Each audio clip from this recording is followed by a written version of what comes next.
Welcome back to Emirates Sports and Reviews. And what a week we had for the NFL. Shock results. Games that you didn't expect to happen. We had 2 overtime games in week 1. Who would have thought something like that would have ever happened in ever?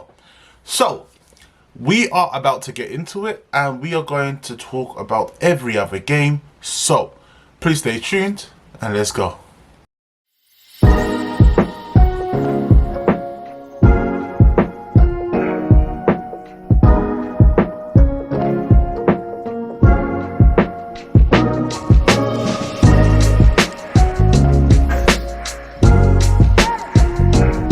Okay, so kicking it off with the Thursday night game, we had the Buffalo Bills versus the LA Rams.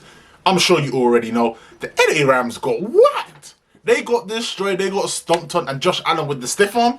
Oh, baby, that was disgusting and very, very naughty. Again, Buffalo Bills are favorited to go to the Super Bowl. For me, I don't have the Rams. Everyone else has the Rams to make it to the Super Bowl. But the fact that either team the fact that the Rams are 0-1 is very interesting to see how they're going to progress throughout the season. Next up, we have a very tight game. A game that everyone thought that it was going to be a washout by the Saints, but Atlanta kept it tight. Saints winning it by 1 point, 27-26.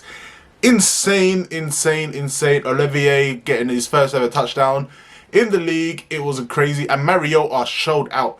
Mariota hadn't started a game as the #1 starter for a very, very long time, and he put on a show. So you know what? The Falcons might be a shocker this season, depending on how healthy Mariota can stay throughout the season. Next up, we have the grudge match, Panthers versus Cleveland. Now, there's controversy around this game.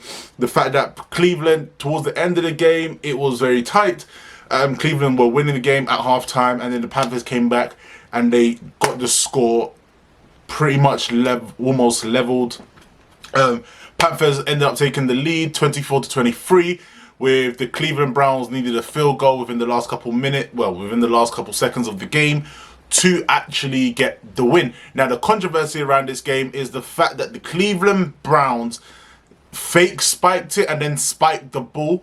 There's a rule saying that you can't do that, but it was not picked up by the referees, so we don't know what's going to happen there. But regardless of how it looks, in the books it says that Cleveland Browns are 1-0 and they won 26-24. Next up, we had a very interesting battle. Trey Lance started for 49ers. Obviously, we have Justin Fields starting last year, but he didn't start the opening game of the season. Now, for this game, everyone expected that Trey Lance was going to go crazy. He was going to throw part. He was going to do everything. That wasn't the case. It became a water bowl just for the fact that the amount of rain that came down in Chicago, the stadium was getting flooded. I think there was a video on Instagram where a guy was just trying to eat his popcorn and he just had water in his popcorn. It was just like, But Justin Fields, if he could get an offensive line in front of him, this guy could be very, very dangerous. Again, 49ers were ahead throughout most of the game, and then I don't know what happened. Everything just clicked, and the Chicago Bears came back and won that 19-10. I got that one wrong too, didn't I? Damn. Next up, we have a great game. Cincinnati Bengals versus Pittsburgh Steelers. Now, this game was definitely something that no one ever expected to happen. This game was one of the games that went into overtime. It was Joe Burrows got sacked 5 times in the first half. It was not nice. Within the last couple of games, he has just hit the floor consistently. They need to pray at the man, but he's also thrown picks. But even so, he threw picks. He got sacked. They didn't make the ball move as much. They were still in the game. How did this game get into overtime?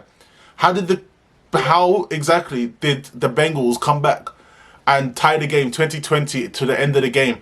And kickers, the kickers on Sunday were shocking. We had a missed field goal. We had a shank field goal. We had a field goals hitting the posts. It was insane. We went into overtime, and obviously Pittsburgh Steelers and Mitchell Trubisky got the win with a winning field goal to make it 23-20. Now, the next game, Eagles versus the Lions. Now, no one expected this outcome. No one expected a high-scoring game. A game over 70 points from both teams. The fact that Detroit Lions last year weren't so great, but they ended the season pretty well. Obviously, if you watch Hard Knocks, everyone expected the Lions to win this game. But boy, Eagles are looking strong. Eagles are looking fast, and they are the favorites now to win the NFC East after that one game. After that one game, everyone is shouting that the Eagles are going to win this division. It's possible, but it's going to be interesting to see how it happens. Jalen Hurts doing his thing, rushing for about 50 yards within the first quarter, so he's got that going. He's got AJ Brown to link up with, Devontae Smith. He's got so many weapons around him that it is his to fail. It is the head coach's to fail. It is the organization's to fail this team and not make it to the playoffs at all. It is on them. But they ended up beating Detroit Lions 38-35. Now, no one expected that type of scoreline, especially with the Detroit Lions. Aiden Hutchinson did have a quiet game. Wasn't anything spectacular for his first game in the league, but he should be stepping up as time goes on. Next up, we have the Indianapolis Colts versus the Houston Texans. Now, this game was a big shock. The Colts were down 20 to, I believe it was 7, come the fourth quarter. It was not looking great. We were struggling, we were losing, and we just couldn't get things going. Play calling were a bit suspect. Nothing was going right. Jonathan Taylor had 39 rushing attempts. Yes, he got 100 and something yards. He did get a touchdown. But that's a lot. And he did get receptions as well. But we have Nyheim Hines, Jonathan Taylor, and Michael Pittman. Alex Pierce will come into his own at some point. But I want OBJ. I want OBJ at Indianapolis. That would be amazing. But would he fit our system and our scheme? We don't know. This game was the second game that went into overtime. Missed field goals towards the end of the game, and that didn't give the Colts the win. But the Colts defense did hold out. Because I'm still trying to figure out how we managed to even get into the situation. But a 2020 finish, and both teams ended with a tie. The AFC is not looking so strong at the moment because, yeah, we're not looking very strong. Next up, we have New England Patriots versus Miami Dolphins. Tua Tagovailoa is 4-0 against Bill Belichick. Since he's come into the league, he has not lost to Bill Belichick, and that is a very, very impressive stat. Not a lot of players can say that. Not a lot of players can say that they play their Patriots and they have not lost to them. This game was expected. No one expected the New England Patriots to do anything special. All the bookies had Dolphins to win it, and hey, they won it 20-7. Jalen Waddle got his first touchdown of the season, which I'm expecting about 10 to 11 more touchdowns for Jalen Waddle throughout the season, with the help of Tyreek Hill being there. You've got to decide who you're taking on. But they've got great running backs. The QB Tua seems to be comfortable and relaxed in the pocket now, but he did get hit quite a bit. So there's a lot of things to work out there still going forward. Next up, we have Baltimore Ravens and New York Jets. No surprise, New York Jets won, and Lamar Jackson threw 3 touchdowns, beautiful 3 touchdowns. So for all my hate saying that he doesn't really pass, doesn't really get throwing touchdowns, I take back that statement. But it is early in the season, so we'll see what happens later on. But Rashad Bateman, oh gosh, I can't even pronounce his name. The other receiver getting his 2 touchdowns for the season, is a great showing by the Baltimore Ravens. 24-9. That victory was pretty solid. Next up, we have Jacksonville versus Washington Commanders. Carson Wentz went off. Carson Wentz threw 4 touchdowns in this game. Where was this last year? Where was this when we needed it at the end of the season last year, Carson? Where was this? Anyway, Jacksonville had a good game. Look, it was a great game. So far, none of the games that we've watched this weekend were boring. They were all exciting, but this game was particularly more shocking just for the fact that, yes, a gunslinger, Carson Wentz, 3 for 4 touchdowns. Jacksonville Jaguars as well. Look, Trevor Lawrence had a good game. There was a couple drop passes by Etienne. There was a couple drop passes by Zay Jones, Marvin Jones as well. That could have tied up the game, could have given in the lead, but it wasn't meant to be. And that game ended 28-22 to Washington. Next up, we have the New York Giants versus Tennessee Titans. Now, this game was spectacular. I don't know if you've probably seen it. You've seen the hit that took Derrick Henry off his feet. The Giants are here to play. Now, they're not ramping around. Their offense is doing great. Saquon Barkley seems to be back to full health, running down the field like nobody's business, moving and just cutting up defenses. He had, what, two to three big runs on Sunday. Was absolutely outstanding. And then we had the Tennessee Titans. Fantastic game. Fantastic game. It was beautiful game. It was amazing. We had the touchdowns by Dante Hillard. Look, there was a lot of things that happened in this game that you're just like, wow. The fact that the score was only 20-21 was insane. And the fact that it was the Giants that got the win. No one saw that happening. Not against the team like the Titans. Everyone expected the Titans to be high-powered again this year, being able to run that ball. But I feel like teams are starting to figure them out. That, you know, block up Derrick Henry, and then all you have to do is just throw the ball. But again, early on this season, and it's a great showing for the Giants to win their first game of the season. And, you know, hopefully they'll keep that momentum going. They don't play the Colts this year, so I don't care. They keep that momentum going. Next up, we have I guess there was sort of a mismatch game. Kansas City Chiefs versus Arizona Cardinals. The Chiefs doing their business, man. The Chiefs just do their business. Patrick Mahomes does his stuff. Travis Kelce, Edwards-Helaire. Look, that team is nasty. That defense, again, as long as that defense can keep the team less than 3 touchdowns and less, it'll be a fun game. It'll always be a game. And you know what? In Patrick Mahomes, for all the Chiefs fans, in Patrick Mahomes, you don't trust, because the guy is just something else. I don't know what to say. But again, Kansas City Chiefs winning, not much of a surprise against the Cardinals, especially with that speculation that he doesn't do any game film. That Kyler Murray does not watch game film. He does not do that. Obviously, we don't know if that's true or not, but if you put it in a contract, there's some truth around it, surely. Next up, we have... Oh, sorry, that game finished 44-21. And then we have the Los Angeles Chargers versus Las Vegas Raiders. Now, this game was good. Hey, look, Justin Herbert going into his 5th final year of his contract. He gonna get paid. This man is going to get paid because he did absolute stuff that was amazing. Pinpoint accuracy. Hey, I've got him on my fantasy team. But whatever. That was an amazing game. Derek Carr obviously doing Derek Carr stuff, throwing into double coverage, getting picked off. That's a common thing now. No one's expected any different. But again, it was really good. It was a battle, a divisional rivalry anyway.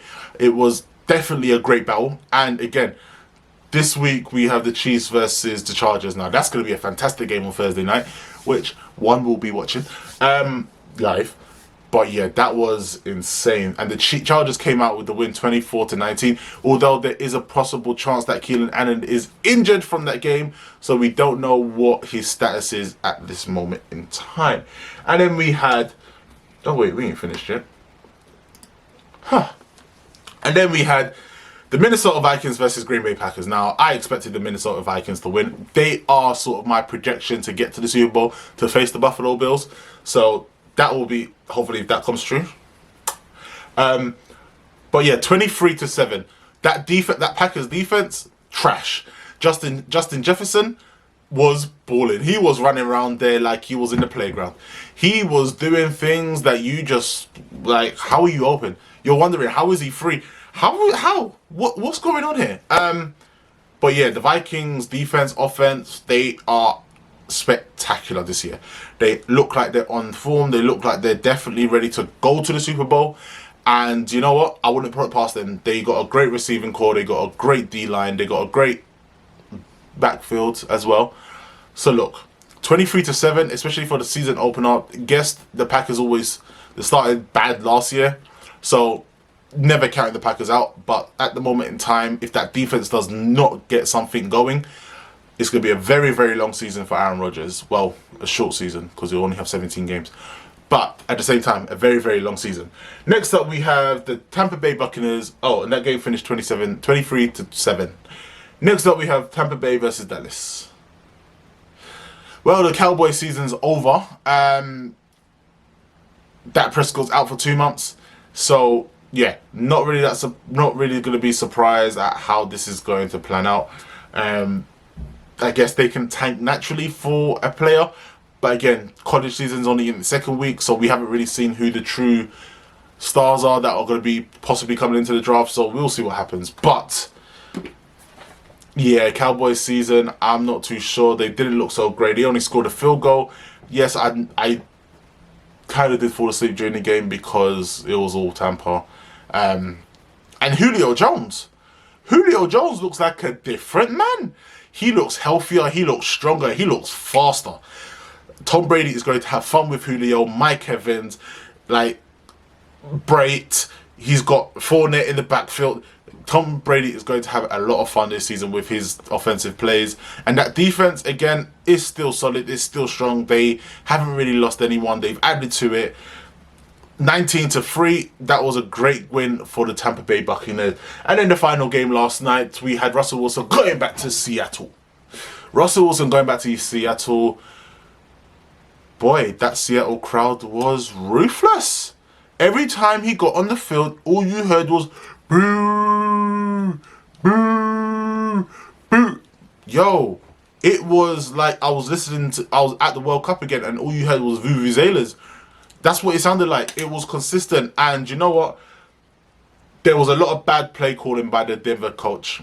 If you have a makeable 4th and 5, but you kick a very long field goal to try and win the game, it was crazy. But Geno Smith had a good game as well. You can't deny that. Geno Smith had a really, really impressive game. Everyone counting him out, but he has actually sat behind a lot of good quarterbacks. So to give him the credit, hopefully, I love seeing a black man get paid, and if he does perform this season, hey, the number one QB for the Seattle Seahawks will be Geno Smith again for next season. But we will see what happens. And looking at that 17-19 win was very good for all teams. Now, if we're looking at my winners and losers this week, I did not get many correct, actually. I got the Buffalo Bills correct. I got the Eagles correct. I got the Colts wrong. I got the Panthers wrong. I got the 49ers wrong. I got the Jaguars wrong. I got the Dolphins right. Bengals wrong. Ravens right. Saints right. Chiefs right. Titans wrong. Vikings right. Chargers right. Bucks right. And the Broncos wrong. Hey, bring on week 2. My predictions will be up by Wednesday evening. Please check it out. Let me know if you disagree, agree, and follow. Don't forget to subscribe and like. And peace to you all. NFL season's back, and it is outstanding. See you soon. Peace.